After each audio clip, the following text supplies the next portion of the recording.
પોતાના ધણીને તલવારના એક જ ઝાટકે માથું નોખું કરી નાખ્યું સાહેબ.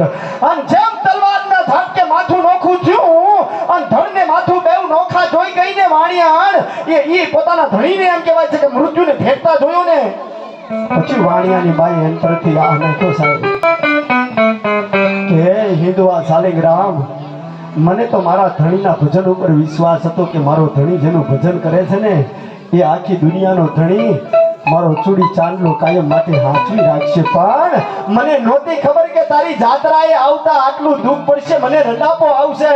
અને બાઈના અંતરનો નાભીનો અવાજ આહુડા બની અને આંખમાં આવ્યા અને આંખેથી આહુડા બની નીચે પડે ને એ પેલા અંતરનો ભાવ છો કે મારા ધણીનું જો સાચું ભજન હોય ને તો એ દુનિયાના ધણી, એ હિંદવા શાલિગ્રામ, એ અજમલના દીકરા મારો ચૂડી ચાંદલો અમર રાખવા માટે આવજે. અને સાહેબ સોફ્ટો રમતો તો ત્યાં મારો હિંદવો એમ કે ભાઈ ઘોડાના માથે બેઠો તમા બગડતા બગડતા ધમા પર ઘોડા પર રમાડી અને વાણિયાને બેઠો કર્યો તો સાહેબ એ વાણિયાનો નેજો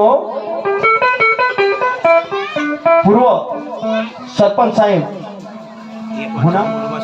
રામ ભરોસે અમારા પૂર્વ સરપંચ સાહેબ તરફથી 101 રૂપિયો અમારા બાપુ તરફથી મળ્યો છે. બાપુ એમની ભાવના પૂરી કરે.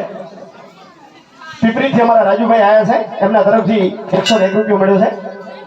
હું નામ 201.